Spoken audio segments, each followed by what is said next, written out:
for at least the time being.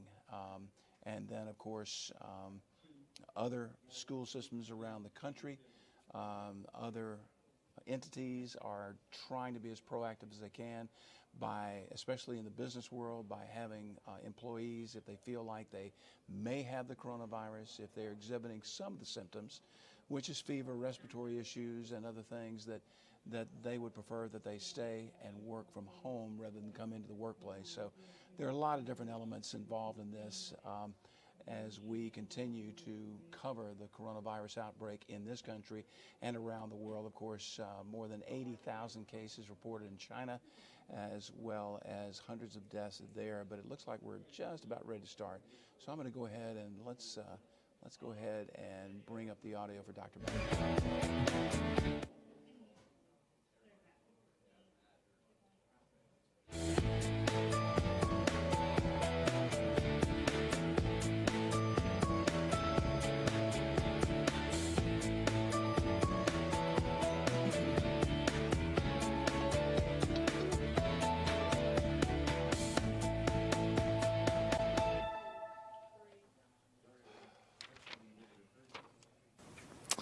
Good afternoon, ladies and gentlemen. My name is Eric Mackey, the State Superintendent of Education.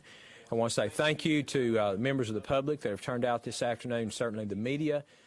We know there are a lot of people who are watching live stream or who will be watching these comments later in the day. We wanted to get together and talk to the public and talk to our folks in public schools about what we are doing around the issue of the novel coronavirus or COVID-19. We'll start by saying, as of this moment, we still have no confirmed cases in Alabama and certainly no confirmed cases in Alabama schools. That does not mean that we should not be prepared. As we see, most of our neighbor states now do have confirmed cases, and there are cases obviously all over the country and all over the world. So we are making plans. We have been making plans for several days, and we continue to update those plans. A couple of things here, and then I'm going to turn it over to some other people. First, you see some folks behind me on the stage. Dr. Scott Harris, who is the Director of Public Health, a State Health Officer for Alabama, and leads the Department of Public Health. And Dr. Harris is going to make a few comments after I do. Also behind me is Brian Hastings, who leads our state's EMA, and as Director of EMA is giving daily updates to the Governor's Cabinet and other folks across the state who need that information. And then to the right behind me is Jennifer Ventress, who is our state school nurse and works in the Department of Education on a regular basis, communicating back and forth with school nurses, principals, superintendents, and others who need on-the-ground guidance about a lot of issues, and certainly this issue is taking a lot of our time now, and we'll all have comments and be helping to answer questions in just a few minutes. I also want to give great credit to our governor. Governor Kay Ivey has been very proactive. She put together last week a task force of state leaders to begin pulling our plans together. Individually, our agencies and schools were already making plans, but she decided she needed to pull all of us together to make sure we had a unified state response. We've already had 2 meetings of that task force. Dr. Harris, again, who's the state health officer, is chairing that task force, working for the governor. So we are continuing that work, and we're continuing to communicate with other states. Our governor serves on the national response team with Vice President Pence, and so she's getting regular briefings from them, and we're turning that information around to update our plans in the state. So I want to say just a couple of things specifically about schools before Dr. Harris comes up. Again, we have no confirmed cases in schools in Alabama. We've sent out a couple of pieces of guidance to local superintendents about how to react, how to look for cases, and these are kind of the main things that we are looking for. Number one, if you have a student or a parent, a faculty member, someone who has traveled overseas, or now we're saying has traveled to one of the hot spots where there's been a large outbreak of coronavirus, like Kirkland, Washington, we know was an early hot spot in the country, then we need to at least know that. They need to make sure that their school administration knows about that and their local public health department knows about it. If any of those people then begin to have symptoms, flu-like symptoms, then we ask that they go to the health department, go to their medical provider, one way or the other, and they need to be tested if it's their doctor's advice to be tested. Again, that's up to the local physicians and public health to decide who needs to be tested, but at least they need to go and be seen by a doctor if they have these symptoms and they've traveled to a hotspot area. There may be other folks who feel like for some reason, they're worried about it, they have the symptoms, they're running a fever, and they want to go see their medical provider. And we encourage them, go see your medical provider, and then let that medical professional make the decision about what needs to happen next. Another issue is that we are guiding local school districts now not to allow students to travel overseas. So it's not necessarily just about catching the virus overseas, but we are seeing a rash of confinements overseas and quarantines. So many countries are requiring folks to be scanned at airports and are quarantining citizens who are traveling. And so we feel like it's just not a good situation for our students to be traveling overseas when there's such a heightened alert, and students might end up being quarantined overseas for a number of days. So we've encouraged them to cancel trips that are going overseas over the next several weeks. We've been getting some questions about other issues, and the truth is right now we just don't have a lot of guidance until we see if a case eventually becomes confirmed in Alabama, where the case is, how many more people that might involve. And so we do have response teams out there. We do have plans, but until a particular case comes to us, we don't know how strong a response we're going to have. So what I'd like to do now is turn it over to Dr. Harris again, and then Director Hastings is going to speak, and then after they both have a little bit of time to speak, we'll just open it up for individual questions. Dr. Harris? Thank you, Dr. Mackey. Thank you all for joining us today. I'm Scott Harris. I'm the State Health Officer. We appreciate you making time to join us today. As you're aware, there are no cases of coronavirus so far in our state. We stood up our testing capacity here in Alabama last week. About a week ago, we have tested a number of folks who have been referred to us and have not found any positive tests so far. We expect at some point that we will. As you know, many surrounding states in the southeast have cases now. There are more than 35 states, approaching 40 states in the country that have found cases. And as states stand up their testing and begin to look, we are certain that more cases will be found. There's more than 750 cases in the U.S. so far, somewhere between 25 and 30 deaths that have occurred so far. We have been in a mode of prevention and monitoring for the last 2 months.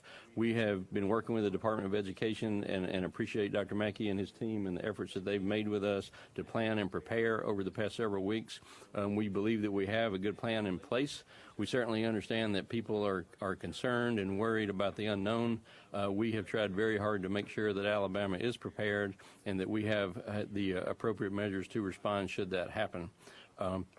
Governor Ivey has really taken a lead on this, which we are grateful for. Standing up her task force was a very important move, I believe, and she's taken a personal interest in that and has been involved in all those meetings so far personally, directly.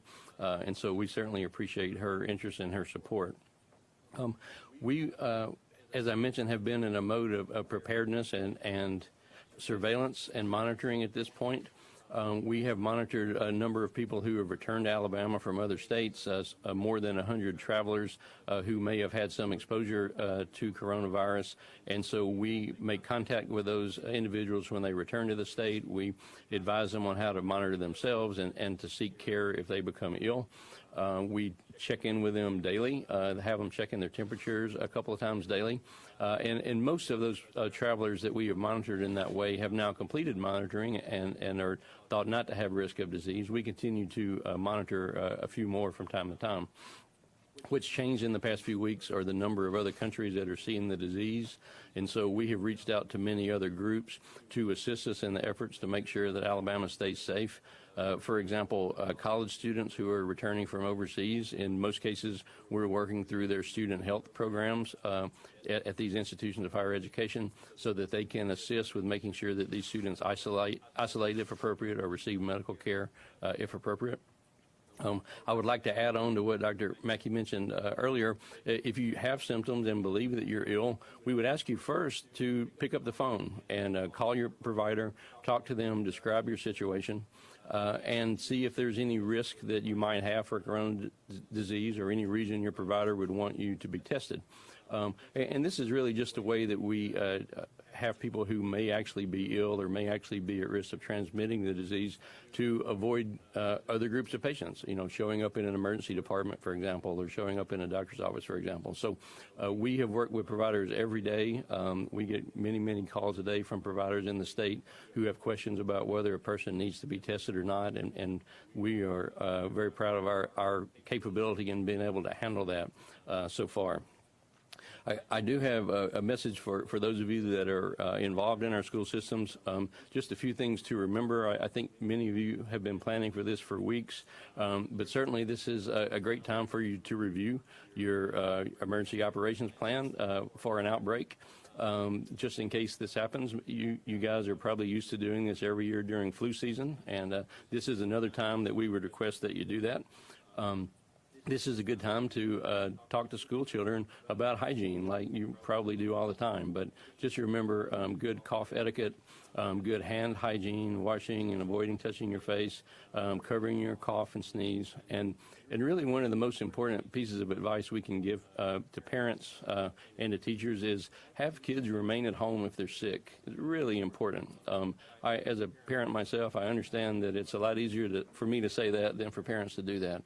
But if you have kids that are sick during this time, please try to keep them at home. When you have kids, if and when you have kids at school who become ill, who have fevers, try to think about a way to make sure you can keep those kids separated from other folks who may not be sick so that there's no risk of spreading anything. So finally, I would say we would encourage administrators and faculty to stay caught up on the news, stay caught up on what's going on with COVID-19 disease. There are a number of sources, and all of us have kind of our own favorite sources of information, but CDC on their website has a great update that's available every day and can give you great information. Starting this Friday, Public Health is going to do a webcast. We hope to do, not sure of the frequency, but probably weekly or somewhere on that order, which will be open to anyone who wants to listen, and we'll take questions on that. The first webcast is going to be this coming Friday morning at 10 a.m., and after this is over, we'll get information to you on how folks can dial in and listen to that. So that's all the introductory comments that I have right now, and I'm going to turn it over to Director Hastings from Alabama EMA. Thanks, Dr. Harris. Thanks, Dr. Mackey. So I'm Director Hastings, the Director of Alabama Emergency Management Agency, and one thing I do like to emphasize is that the Alabama Department of Public Health and our Public Health Officer, Dr. Scott Harris, they have the lead in public health response in Alabama. So the Alabama Emergency Management Agency and all the state agencies and our 67 counties and tribe will be in support of managing public health's lead in this incident. And I've had a close working relationship with Dr. Harris for almost 3 years now, as we came on board at the same time and met actually prior to both of us joining the state government. I do want to share with you just a couple things that I've been sharing with the Cabinet as I share daily updates with them, the data across the globe and also in the United States. So recently, if you guys have been looking at the data, it actually shows that we're increasing about 25 to 30% daily. So about every 4 days, we should expect the numbers to double. So no one should be surprised by that. This is just managing some expectations here. This is called infectious disease. The one thing I would caution on, and I'm going to knock on wood here, is that we have no confirmed cases in Alabama. That doesn't necessarily mean we don't have a case in Alabama. What we've seen is that in the younger populations, they sometimes just have the sniffles, the cold, and they go about their business, right? And diseases affect people differently. So as testing becomes more available, some of those numbers may rise. So to wait for those numbers is not the time to start preparing. So these are the conversations that we need to have. And I hope that you're having them with your family and your children, because I'm having them with my family and my children also.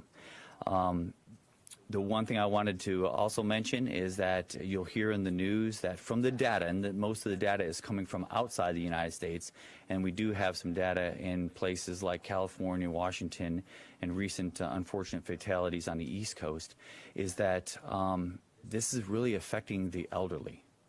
And the younger population is got a lower mortality rate right now. So that's favorable for our children, but it's not for a vulnerable population of the United States. So we really need to think through that. So as we put all that data together and think through who we are as Americans, we're very social. We like face-to-face and contact.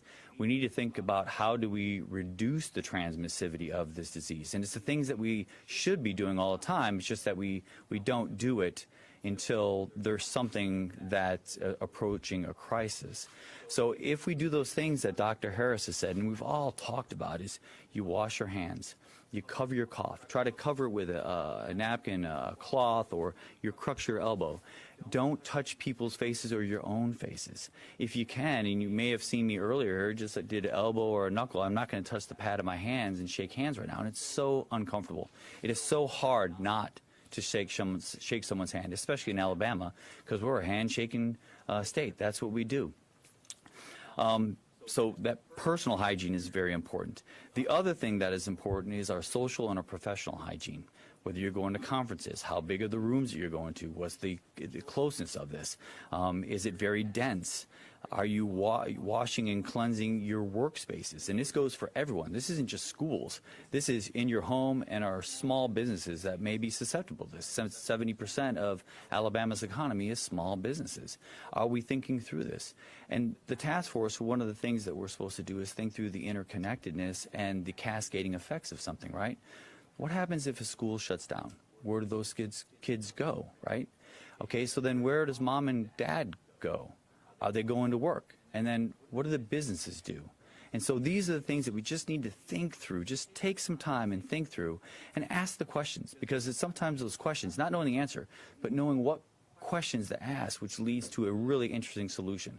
And this isn't going to be a public health solution, and this isn't going to be a Dr. Mackey solution. This really has to be a whole of society solution, because we can have the best plans and we can have the best protective measures, but if you and the people around you are incapable of hygiene, washing hands, covering coughing, practicing social distancing and social isolation, calling a doc, going to a doc, don't hang out with sick people, disease containment is not going to work. It will not work. It takes everyone on this one.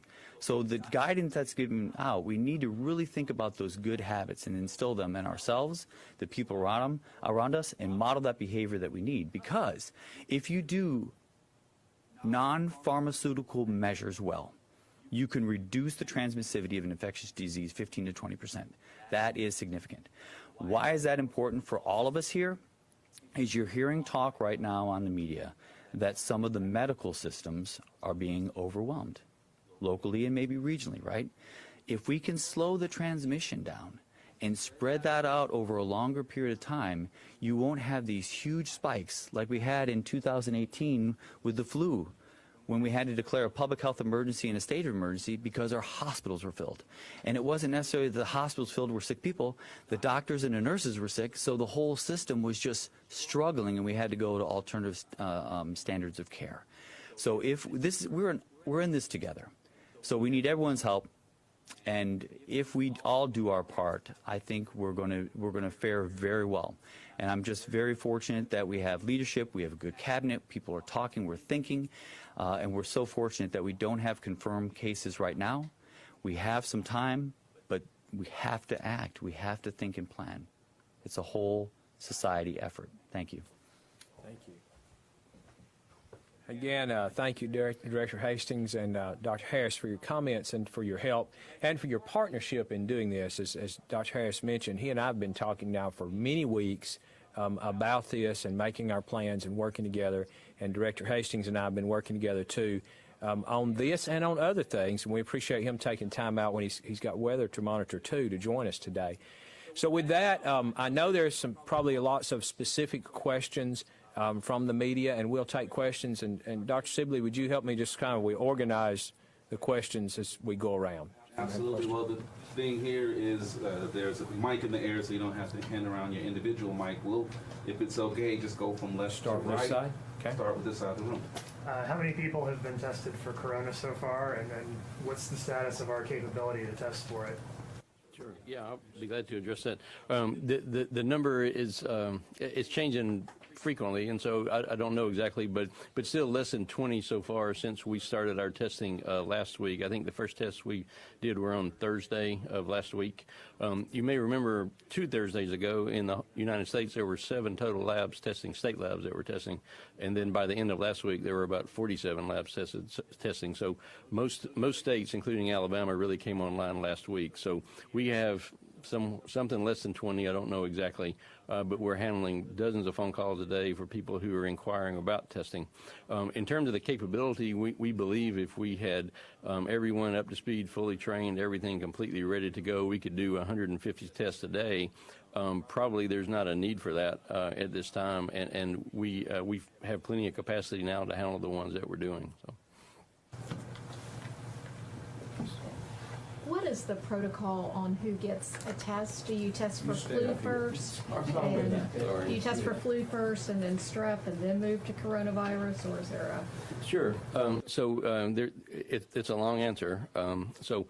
First of all, I want to add that there are at least a couple of commercial labs that are doing testing at this time. So Quest and LabCorp, I know, have tests up and running. Some of our academic medical centers are actually developing their own tests and expect to be doing that soon as well. So in public health, we're not the only ones doing tests.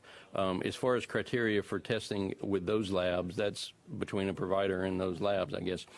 For public health, we have emphasized that we want to test those people who are most at risk for the disease or most susceptible to serious complications.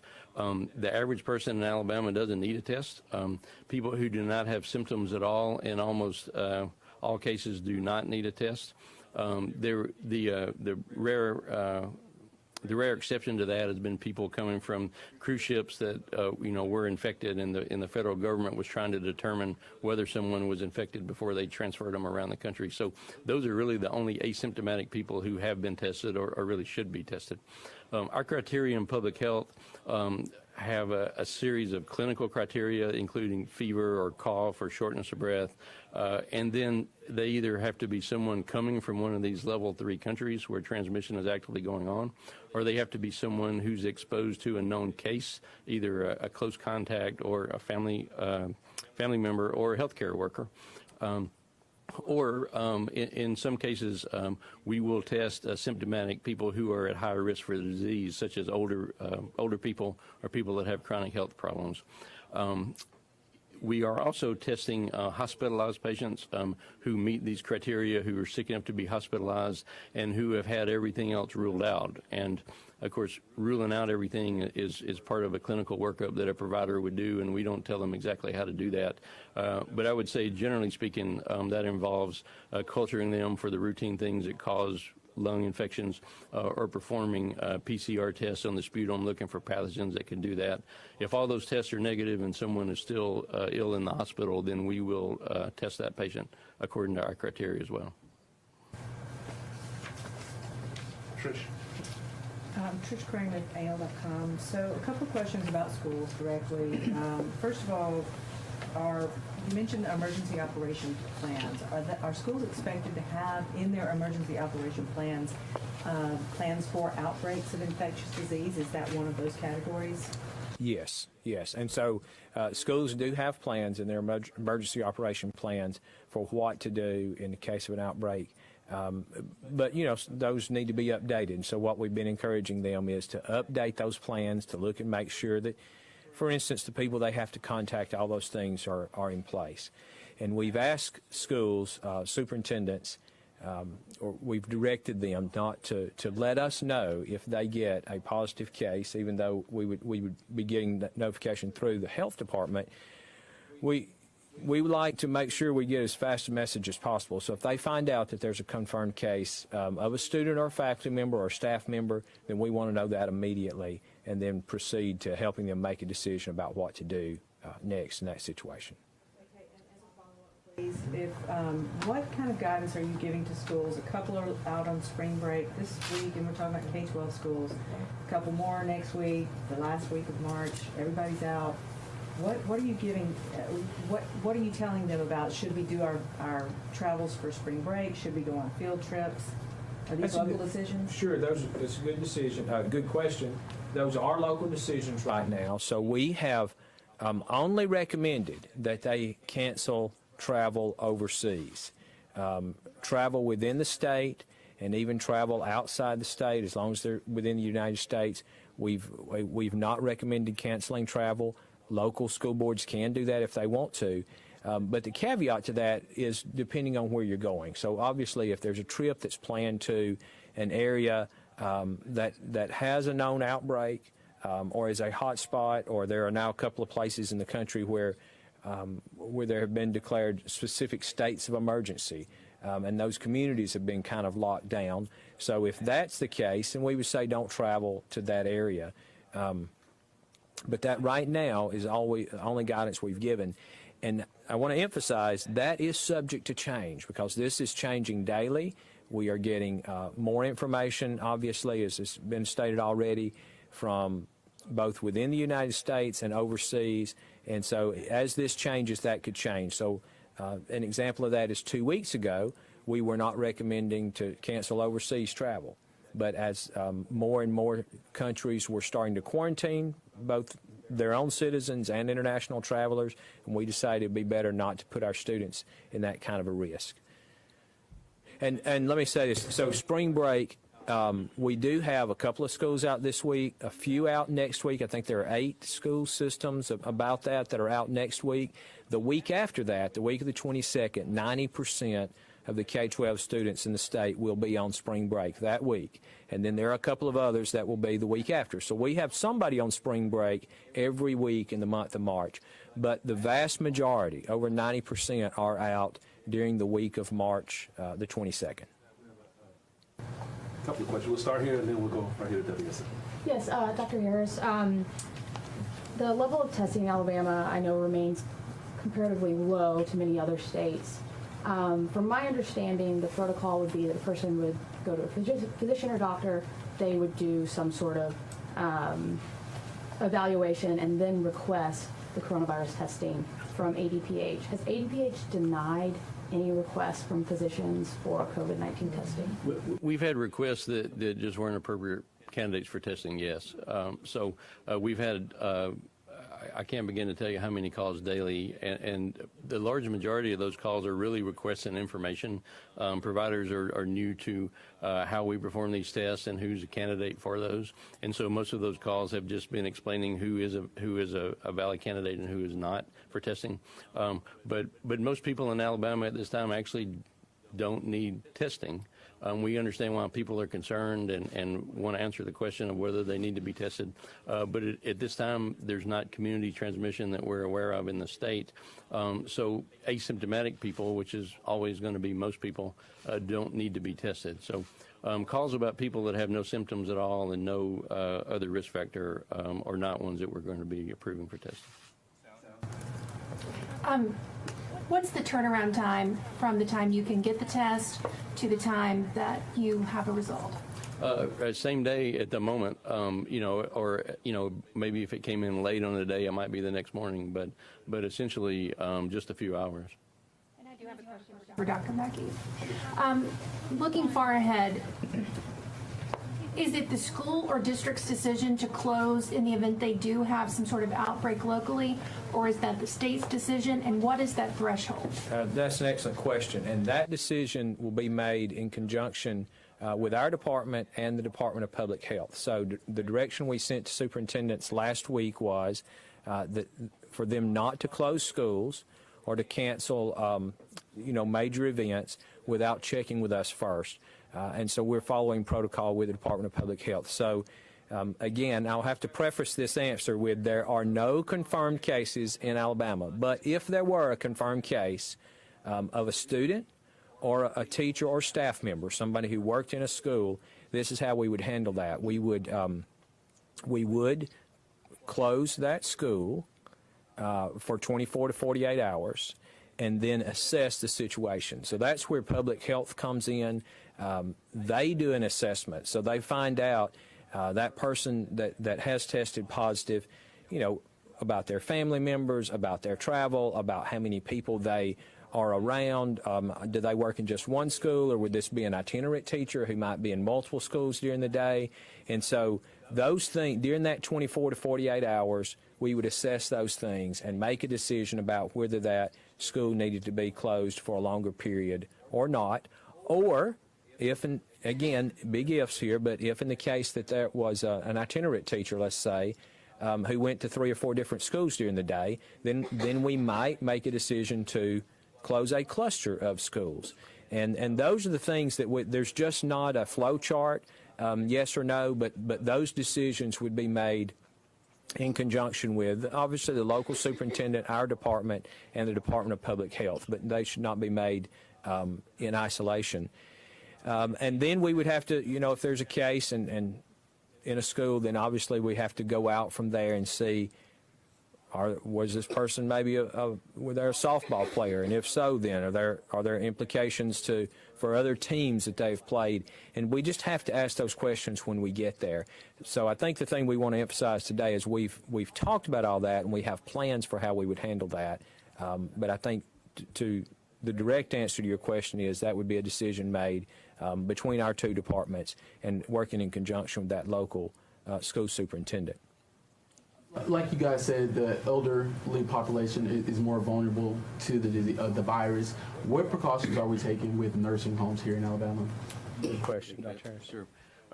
Nursing homes and assisted living facilities and specialty care assisted living facilities are groups that we have also been in contact with a lot over the past few weeks. In fact, I have a call with them a little bit later today with their membership throughout the state.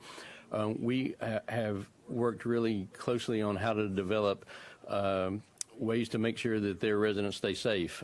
So, for example, signage, so that when visitors arrive, they understand that they should stay away if they're ill, to notify folks inside before they enter if they have any questions at all about their health. We have talked to them about the possibility of limiting visitation in some cases, and they have a plan in place, just like other healthcare facilities have, about what to do and what steps to take if there is an increased risk of outbreak in the community. Assisted living facilities have a little bit, they're a little bit different in that they can't limit visitation the way that a nursing home does, that they're a different animal, I guess you would say, but we are communicating with them ways to make sure that their population is aware of risk, and so maybe residents of those facilities can communicate to people who might visit them, please stay away if you're ill, and then if we had a case, then that would be a different level of response altogether, of course, and we have been working on plans to address that sort of thing if it were to happen. If there was one, I was just reminded of one thing I should have mentioned to the previous questioner. The public health declared or issued an emergency rule last week that would make this disease a reportable disease. And so this is a brand new disease. It didn't exist as far as we know even a few months ago. And public health has a list of diseases that we consider notifiable to public health. So an example that everyone has probably heard of is if there were a case of anthrax in the state. Besides taking care of the patient, it's also important to notify public health as quickly as possible because of the public health implications of that. We have a process for amending that rule that allows us to make something notifiable, and like all rule processes, it takes 2 or 3 months in public comments and the whole administrative rules process. So we use the statutory authority we have to declare an emergency rule, which we can do for about 120 days, and say this is a reportable disease, the most urgent category, which is report to the health department within 4 hours if you know of a case. And so that's particularly important in this case because we're not the only ones doing the testing. It's certainly possible that a patient could see a provider and go to a private commercial lab, be tested, get diagnosed, and public health would not even be in that loop. And so that's why we issued this rule to make sure that we found out as quickly as possible. Any other questions, media? I guess I have another. When you're talking about traveling, I know we have the Port of Mobile and Carnival cruises and things like that. Are those being shut down, or what precautions are we taking with that? Yeah, that's a great question. We have guidance on that from CDC. The guidance is a little bit different in different parts of the country depending on where the ship is going and whether there have been cases or not. As we have said many times today, we've not had confirmed cases here, and cruises from Mobile are not going to those level 3 countries or parts of the world where there are widespread community transmission or outbreaks. So the best guidance that we have now from CDC says that travelers who are returning on a cruise that has an actual case of COVID-19 should go home for 14 days, monitor themselves, or we would monitor those people, and they would report to us, and they would check temperatures, and we would make sure that there are no more cases. For travelers returning from cruises that do not have a case of COVID-19, the best guidance from CDC now just says that those travelers returning should monitor their own health, and they should be aware of social interactions, and that's basically all it says. And I think we have interpreted that to mean that we would like people to be educated on the possibility that disease could be transmitted, to be particularly aware about being around family members or friends who are older or who have chronic health problems or who might otherwise be put at risk. But most importantly, to be aware of their own health status and contact someone if they were to have problems. There are no cancellations in Alabama, and I'm not sure about other states, though. So what about parents who are concerned about sending their children to school at all? You know, absenteeism is a big deal. It's on the report card now. What would you say to parents who are concerned about, you know, can I keep my child home? Can I send my child to school? If they're not running fever, then send them to school. Again, you know, we do have some information now because this worldwide's been going on for a few months. As the Director Hastings mentioned, mortality rate among children is extremely low, almost non-existent. And so we think that continue to send your children to school. We're not so much worried. Certainly there could be isolated cases where there are other health issues and a child can become more serious, could end up being hospitalized. But for the most case, where children have gotten this particular illness, they've been okay and they've recovered pretty well, and it's been more like a mild cold. What we're more worried about, obviously, are children who may be carriers and then taking that to elderly folks in their family or in their community. So that's why we're very cautious about that. But we say send those children to school. We are monitoring. Schools have really stepped up their cleaning. We're doing a lot more just to try to remind children, wash those hands, covered sneezes and coughs, as has already been mentioned this morning. But, you know, that's something that teachers are doing all the time. We are constantly, because we're always dealing with the flu every year, we're dealing with other illnesses, and so teachers are constantly making sure that students are washing their hands, taking care of themselves, taking care of their friends, and trying to make sure we don't spread sickness in school. And it's really those age-old prevention methods that are the prevention methods, tried and true, that are going to work in this situation too. I would say, though, we are worried about people overreacting and holding their children at home. And I would advise against that. Schools are doing their part. If we have a confirmed case in the schools, I said earlier, we're going to close that school. We're going to deep clean that school. We're going to assess that community and decide what's the best thing on an individual basis for that school and that community. But right now we don't have any such cases. So students need to be in school, need to be learning, need to be playing, need to be doing all the things that kids do every day. And we as adults don't need to overspread fear to children. We need to be responsible adults. Yes, making sure they wash their hands and that they're safe around their friends and those kind of things. But at the same time, it's really safe to go to school, and kids need to be in school unless they're symptomatic. And then obviously we do expect them to stay home. And we're going to send them home if they become symptomatic. So. Yeah, very good question, Ms. Ventress. I'm not sure if everybody could hear her, though, so I will repeat that. If a student becomes ill at school, if they're running a fever at school and they're symptomatic, we're going to call the parents and send them home and expect them to be home till they've been fever-free for 24 hours? 72. 72 hours. Without Tylenol or So fever-free on their own for 72 hours before they should come back to school. Any other questions?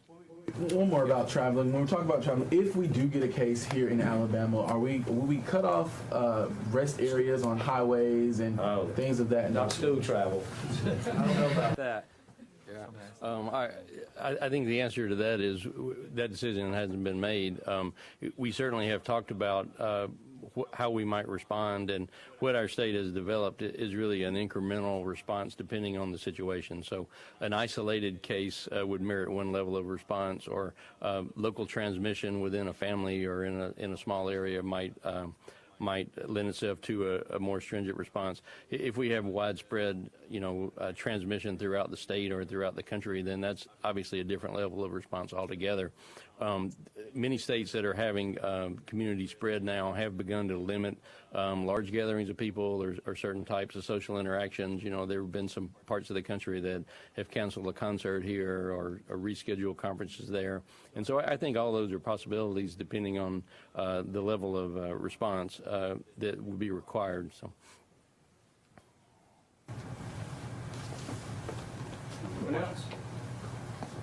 Okay, well, I want to say thank you again to the folks who are up here with me on the stage. A big thank you to Governor Ivey for putting the task force together and making sure that we were coordinating efforts across the state. And certainly thank you to everyone who gathered here with us today to make sure we get out the right message to folks in Alabama that we have a plan.